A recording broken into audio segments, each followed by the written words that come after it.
you're working on lowering your handicap or just trying to keep the ball on the fairway, one thing is for sure. The 19th hole is always worth showing up for. And that's where Dan Murphy's steps in. Proud sponsors of Make Me Good at Golf, Dan's has the perfect post-round drinks thanks to their lowest liquor price guarantee. You know you're getting unbeatable value every time, just like your golf game. They're all about bringing those numbers down in the best possible way. So swing by your local store or shop online. Dan Murphy's, where low scores and low prices go hand in hand. T's and C's apply. Remember to drink wise, even if your handicap is a work in progress. Welcome to Make Me Good at Golf, a golfing podcast where three mates get together and try and improve their game of golf, and we're inviting you along for the ride.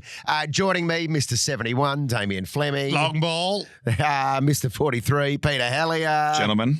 I am Long Ball Limo, and I'm very excited because we have a special guest today.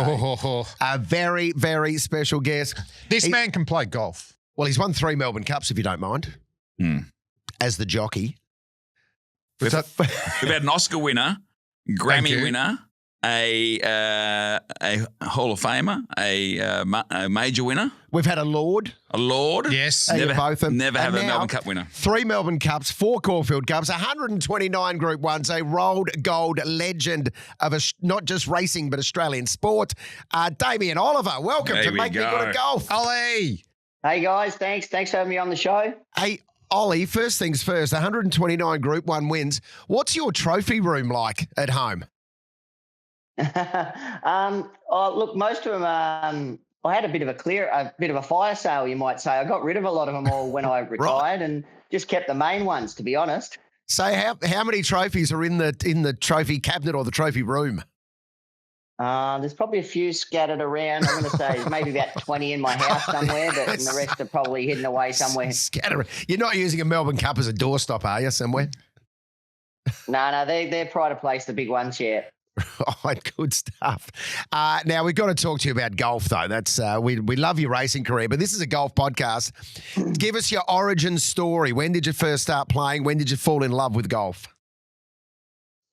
Oh, that's a good question. I probably started, I'm going to say, about my late teens, early 20s, on a more regular basis. I had the occasional hit when I was younger, but not much. But as an apprentice jockey, you work pretty long hours and days, 6 or 7 days a week, so I didn't have much time for it. But towards as I transitioned into becoming a full-time jockey, a bit more time on your hands, and I probably started more so around then. And how many of the jockeys are playing golf? I saw Glenn Boss recently at the Mick Fanning Golf Day up on the Goldie. He was loving it. But how many golfers are there? Yeah, I think a lot of the jockeys enjoy a hit of golf. Some of them are once again, still a bit busy because you can ride most days. There's races nearly every day if you want them. But for the jockeys, it's a good pastime because you're out walking the course, you're burning a few calories. It keeps you away from the fridge. That's what I kind of enjoyed about it. So you're not snacking too much, and it's not too physical. Because jockeys obviously pretty small, so they can participate, and the handicapping system keeps them in the game, and most of them are pretty competitive and low to the ground. So I think all of those things help to make you okay at golf. But what are some of the skills that transfer from riding a horse to golf? Because cricket, it's obvious some of the skills that obviously transfer, but what are some of the skills that transfer from between those two sports? Look, I think that one, the competitive part of it, two, a little bit of hand to eye. Timing as a jockey is important as well. So I think that. And I find most jockeys have a good short game. And sorry about the pun there, but around the greens, most of the jockeys are pretty capable. And I'll play golf with you. You are a very good golfer. Who are 2 or 3 of the other jockeys that get very competitive with? Who are the other ones opposing you to the best golfer out of the jockey fraternity? Probably not some of the more high-profile ones, but the better ones that I've come across are Mark de Montfort. He's a little bit older now, but he got down to a scratch golfer. Oh. Matthew Gadd as well, who's now retired from jockey. He got the scratch. Bossy's probably more a high teen sort of handicapper. Another good friend of mine, John Powell, he's a member up at the Grand. He rode a lot in Singapore. He's a low single-figure handicapper. So those sort of guys. I've played with Stephen Arnold a lot as well, and Jamie Mott hits a good ball. So there's quite a few good golfers amongst them that I'm aware of. Impressive, a couple of scratch golfers there. Wow. What's been your lowest handicap, Ollie? What have you gotten down to? 4.5. Oh, pretty good. Where are you at the moment? 8. And are you hoping to work it back down to 4.5? Are you hoping to beat that at some point? No, I think that's if I can hang on to high single figures, I'm happy with that. I think as I've got a bit older, my swing speed slowed down a bit, a few more injuries. And I found I was a little bit dirty. When I got to 4.5, I felt I could have got a little bit lower. I don't think I would have got to scratch, but I found that I had to practice and get a bit more serious about it, maybe change my swing to get lower than that. But I'm happy that I got down to there, but currently I'm just happy if I can. I'm just hanging on to high single figures at the moment. And you mentioned the jockeys and the short games are quite good, but what was your forte? Or what is your forte? Where would you back yourself in on the tee box or the putting? Where is it? Definitely around the greens to me. Chipping and putting is my strength. I'm not over long. I'm a left-hander. I don't hit it very far. I've got a sort of a little bit of a fade, which is pretty consistent for me. So I think just knowing your strengths and your weaknesses, just work with what you got. And where are you a member anywhere? And also, what are some of the better courses that you've played on, particularly in Australia? Yeah, I'm a member at Huntingdale, and but I play most of my golf with the Fairway Club that you'd be aware of. Yeah. Flem, it's a social group. It's the oldest social group in Australian golf. I think we play every Monday, a different course every Monday, tee off about midday, have a comp every Monday. It's great. Really enjoy that, playing different courses. That's good fun. Where are you off to today? I actually can't play today. Would you believe it? I've got a meeting and I can't make it, but it's pretty rare that I'm not out in the golf course on a Monday. Hey, Ollie, can you just explain the origins of the Fairway Club too? Yeah, so I think it originally came down from a lot of bookmakers from the racing industry that weren't allowed into the private golf courses of Melbourne. So they started up their own golf courses, and they used to do a lot of their settling on a Monday from the races on the weekend. Right. And that's kind of how it eventuated. And then from then it branched out into just people that probably couldn't play golf on the weekends, have some entertainment people, some sporting people, a lot of people from different lives, more a kind of more of an older membership, sort of guys probably 40s plus, but there's some younger ones in there as well. And on any given Monday, we have around 40 turn up and have a good comp, give or take. Yeah. Would there be a few colourful racing identities in there, Ollie? Always colourful racing identities there. Pete, you know that. They always bob up. Right. Dare I ask, Ollie, why they're not allowed to be members at other private courses? Well, this was probably back in the, I'm going to say 60s or something like that. Okay. Right. Yeah. That's changed a bit now, obviously, but back in those days, that was the way it was. And just on Huntingdale, Ollie, myself and Flem, I think, Lima, you're unavailable, but we've been invited to play a day at Huntingdale. We're very excited. We've never played it before. Just give us some hints, give us some tips. I'd say try and avoid the bunkers and try and just keep it in play is probably the biggest tip there. They've made some great changes there with the new course. It's just only opened up early this year. And it's amazing. They've done a wonderful job with it. What's your best at Huntingdale? I'm going to say about 76 maybe, I reckon. Yeah. Pretty good. Yeah, I'm not having a 76. It's never been easy, but they've done the restructure. I cannot wait to play it, Ollie. What other courses are up there that you've played? I always love Royal Melbourne. King Island I went down to about 18 months ago. I loved it down there. If you get a nice day, it can get very windy down there. I did a great trip to the States for my 50th. Played some amazing courses at Pebble Beach, Spyglass Hill, Spanish Bay, and was lucky enough to get on Cypress Point as well, which was pretty amazing. We went up to California and played the Cal Club, then Vegas and played Wolf Creek, Shadow Creek.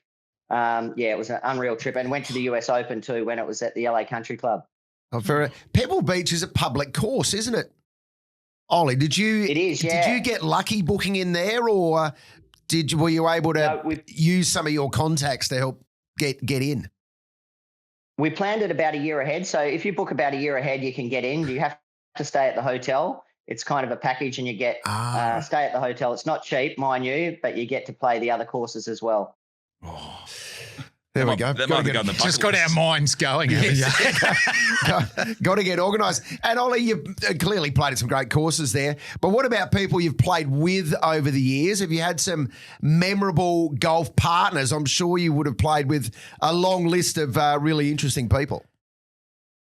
Yes, I had one of my favourite days on the golf courses. I played in a Pro-Am at Royal Melbourne. I think it was the old Heineken in the late 90s. Yeah. It was myself, Greg Norman, Shane Warne, and Andrew Gaze. Oh, that's a foursome. Bloody hell. And it was one of the times Warney might have been had a misdemeanor at home and had all the paparazzi there showing up to him. We're on the first tee, and he said, "I'm used to you guys lining up outside my house, not on the golf course." How did he hit him, Warney?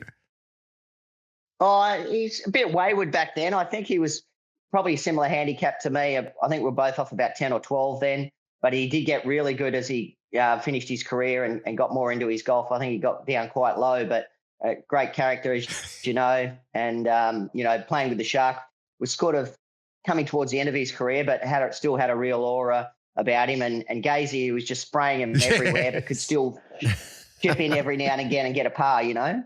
So, and this to go back to the Shark, you hear obviously his shadow looms large on Australian golf and world golf. What was he like to play with? Because we had different stories over the years that he'd be quite intense. Yeah, he definitely had a real aura and presence about him. A little bit of small chat, but you never felt like you got through his exterior sort of too much, you know, like a bit of small talk and that sort of thing. He was nice enough, but I don't think you really got too deep into him, if you know what I mean. Yeah, if Damien Oliver can't pierce the skin of the Shark, we have no chance. We do have He three Melbourne Cups is not going to do it. Golf story.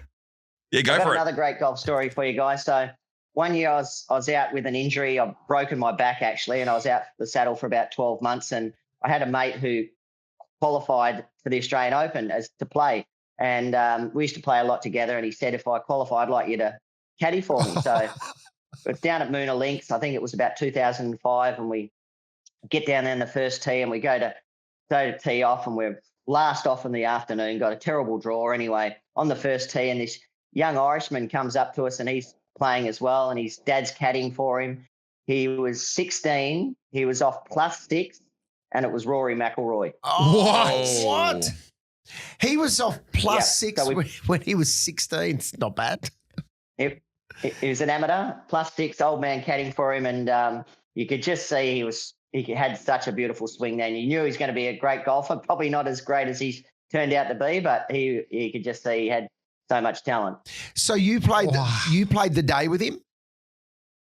2 days. The first 2 rounds we were booked with him. So yeah. Oh, that's extraordinary. And how early on, did you go, oh God, this guy can play? When I saw him hit driver off the deck in a second on a par 5 and knock it to about 4 foot off the he's got some game. Yeah. He's got some game. And what about, and he was probably a bit shy, I guess, as a 16-year-old, but how was the dad? Was he a good company? He was. He's pretty quiet, lovely old fella. But, you know, they were just, it's obviously the start of his golfing career. And we managed to play a practice round with Adam Scott and Jeff Ogilvie, who were, at the peak of their powers back then too. And Rory was swinging it like Adam Scott back then, so you could just see the talent the kid had.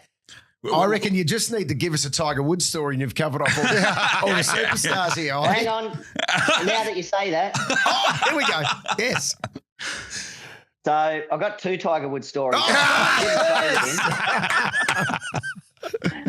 So I'm at Australian Masters one day, right? And I'll give you a little tip. If you're ever at one of these big tournaments, go the practice day because you can get really close to them without the big crowds, and you can really see him up close. So practiced around with Tiger Woods. I'm down on like the 14th hole or something at Victoria, at the back of this green. I played Victoria a few times, knew the course pretty well. And he's got this downhill putt that looks really quick. But this was Wednesday in the practice round before the tournament started.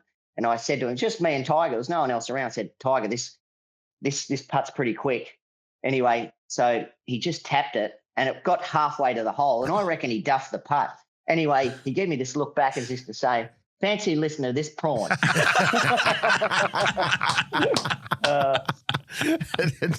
Nice. Did you say you had another Tiger story as well? Another one, yeah. So at the President's Cup at Royal Melbourne one year, and I got a couple of caps, and I managed to sneak sort of backstage there where the players were coming out of there to get on the bus as they left. Anyway, Tiger had a shit day. He got beaten, and I said, "Oh, Tiger, any chance you could sign my cap?" And he just brushed me, walked straight on by. Yeah. So not great experience with Tiger. Anyway, then Phil Mickelson's walking about 20 metres behind him, and Phil's seen Tiger just blow me complete off, and said, "Oh, Tiger, Phil, any chance you could sign my cats?" And he noticed that Tiger had blown me off, and those two weren't really obviously close together. And he said, "Yeah, sure, buddy, no problem." He couldn't wait to sign my hat just to piss Tiger off. Yeah, great. Yeah, not exactly best mates, I don't think. No, I love it. I know we'll be heading down back to Moon and Links later in the year for the Vic PGA. We played it last year. What a great couple of days we had. Do you still find you still playing the Pro-Ams and getting on that circuit? Yeah, I do play in a few, probably not as many as I once used to when I was a bit younger, but I love playing a Pro-Am. It's great getting up close to the pros and see how well they hit it. You can learn so much by just watching the way they hit it, their tempo and just the way they plot themselves around the course. It's a bit of a treat when you can get in some of those days. Absolutely. And at Moon, Simon Marshall's a member there. He's another very good golfer, isn't he? Correct, yeah. He's playing off about 6 at the moment, Simon. He's Dalai Lama. He's sneaky long. I think he... Go on. Yeah, so he ended up in the conversation at the Amateur Challenge last year. I think he might have been top 3, actually, on the final day. Yeah. No, hits a good ball, Simon. He does indeed. Now, obviously, we love chatting about golf, but we need to chat a little bit about your amazing career. Yes. 3 Melbourne Cups, and I think you've won the Scobie Beasley medal more times than anybody else, which is Victoria's best jockey. But take us into some of the Melbourne. What's it like, that moment? You've done it 3 times. You've crossed the line first at a Melbourne Cup. What is that feeling like? Yeah, it's quite euphoric, Pete. It's I think the first thing is you want to ride in a Melbourne Cup when you become a jockey, and then when you do that, the next thing is you want to try and win it. I think I didn't start so well for me. I fell off in my first one, so that wasn't so good. But then I ran second in 94, and then to win it in 95 was a childhood dream. Everyone that dreams of being a jockey, like I said, you want to ride in it. Then if you can win it, it's a life-changing experience. It really sets up your career, both locally and internationally. It opens a lot of doors for you. And I think you could win every other big race in Australia and not be probably known to the general public. But then when you win that Melbourne Cup, you do become a much better known sort of person. And like I said, it opens a lot of doors for you. And you spaced them out quite nicely too, didn't you? Yeah. You did it beautifully. 95, 2002 and 2009, was it? What was the third one? 13 was the third one. 3 different 2013. decades, yeah. And in each of those, Ollie, how far from the finish line did you first think to yourself, oh, hang on, I might have this? Strangely enough, those 3 that I won, coming into the home straight, I thought I'm a great chance of winning it. But you don't kind of want to count your chickens too much. Yeah. So, getting inside maybe the 200, the 100, you're pretty certain then. But like I said, it's an amazing feeling. I ran second in it 3 times as well. And a couple of those were narrow defeats. So they were kind of ones you feel might have got away a little bit at times, but I had over 30 rides in it over 5 decades. So yeah, had a lot of chances as well. Do you reflect, and this is a sports psychology question really, do you reflect on the second places more than you do the first places? Which of those I wouldn't say that. ones No, occupy your mind look, more? I think they're hard to win, like just by the nature of, I had over 30 rides in it, was only able to win 3 times, and it's a handicap. There's 24 runners in it. So often I could only ride probably a third of the field in the weight bracket I could ride. So that made it a challenge as well. But, I feel lucky enough that I was able to win 3. There's amongst those 30 odd, there's probably some I chose the wrong horses I could have rode and they won. But others I also managed to get on the right one when I could have rode something else as well. So you can't worry too much about what it might have been, but still count myself pretty lucky that I was able to win 3. And the one that, of course, is perhaps the most iconic one is Media Puzzle. It's been well documented, the story of the movie and all that with your brother and an amazing, emotional, just one of Australia's great sporting moments. Yeah. Do you reflect on that one a little differently than the other 2? Definitely, yeah. That was a tougher one to enjoy. Obviously, losing my brother in the week of the race. Yeah. Whereas the others, my first one was life-changing and a dream come true.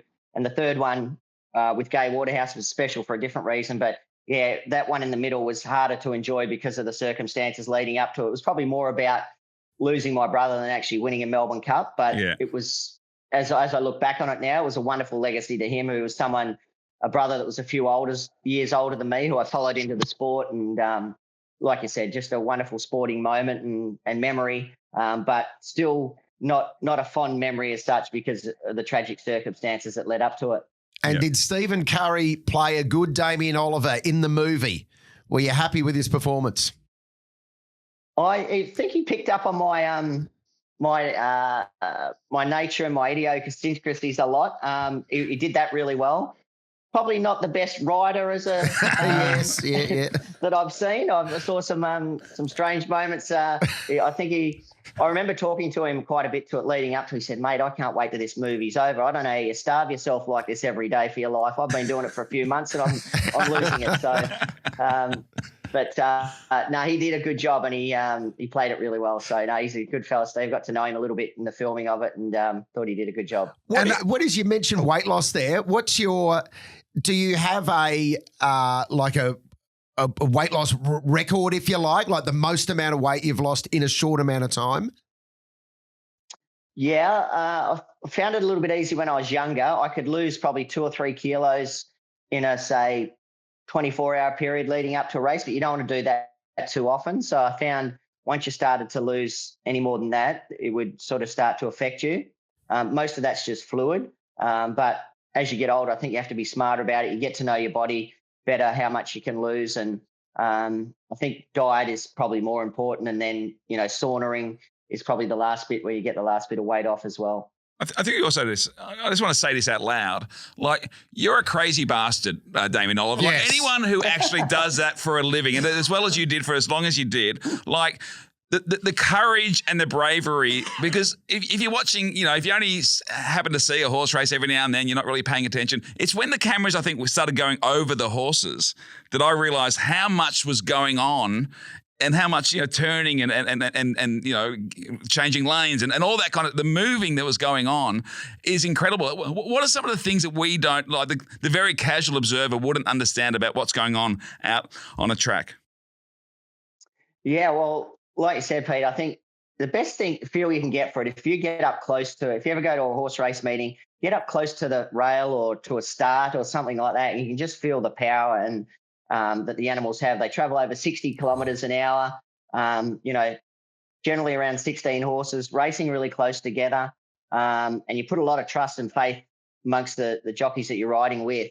But it's really competitive as well. So they're not giving you too much room, but, like I said, it's you have to be really mindful that and cautious and about safety as well. So, it can be pretty dangerous as absolutely. We've just been speaking about. So it's a big risk, big adrenaline rush though.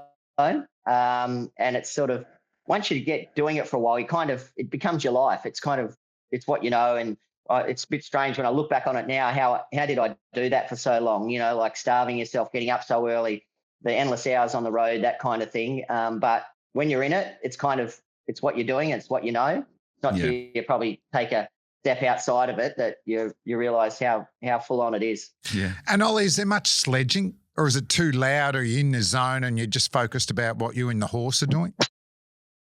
Yeah, look, there's probably a little bit, Flem, but you've got to be a bit wary that you don't cry wolf too much as well. Like if you're looking for a gap and you call to someone, and if you're just the next time you mightn't get that same sort of room or respect that you ask for it, sort of thing. So you just have to be mindful of that as well. But some of the older jockeys can have a little bit of. Sorry about the dogs going. Don't go all Barnaby Joyce on us, Ollie, and tell the dog to shut up. Shut up! Oh, no. Here we go. Beauty. He's gone. That'd be good on Insta. Great. That's Asking the tricky questions there, Flem. I'll try and avoid it. Mate, it's fantastic. Thank you so much. We obviously are in awe of you, and hopefully we'll get out on the course with you one day and have a hit. We'd absolutely love that. We're heading up to Darwin for the Darwin Cup actually on the weekend. Do you have any advice for to how the best to enjoy the Darwin Cup? Yeah, it's a bit of a swim through up there, boys. There's not much else to do but drink, so just be mindful of that. I'm actually heading up myself too. I'm going up on Wednesday, but coming back Friday night. So maybe I'll see us up there. We'd love to see you there. Actually, we do need to ask you a couple of our technical golf questions before we let you go, Damien Oliver. If you have an 11 a.m. tee time, what time do you arrive at the course? Ooh, I'd like to say about 10:30. And how do you spend that half an hour? I usually I'll go if there's nets nearby. I like to warm up. Hit say 5 or 10 minutes in the nets just to warm up. Quick putt on the greens just to get a feel for the speed of the greens, and then out on the course. Yeah. And then away you go. Very nice. And how important is pace of play to you? Are you pushing people around the course? Very important. Yeah, very important to me. Keep up with the group in front of you. Nothing worse than spending too long out in the golf course. But yeah, I like to get it over and done with, but certainly not to be too long and waiting on too many shots. And if you've got a mate who tops one off the tee and hits it about 20 metres, do you say nothing, say something supportive, or pile into them? Pile into them. Yeah, good.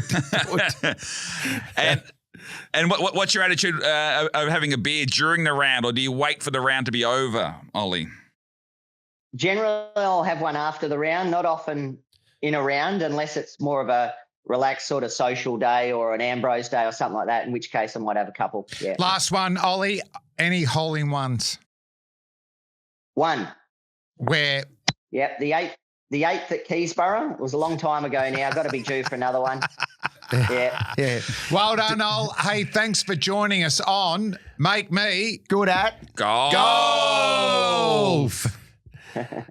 If you're listening to Make Me Good at Golf, chances are you're trying to lower your handicap. And just like your swing, Dan Murphy's is all about keeping the numbers down, especially when it comes to price. As proud sponsors of the pod, Dan brings you their lowest liquor price guarantee. So whether you're celebrating a PB or still struggling to get your handicap moving in the right direction, you're never overpaying for a post-round drink.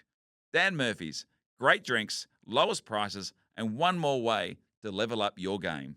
T's and C's apply. Remember to drink wise.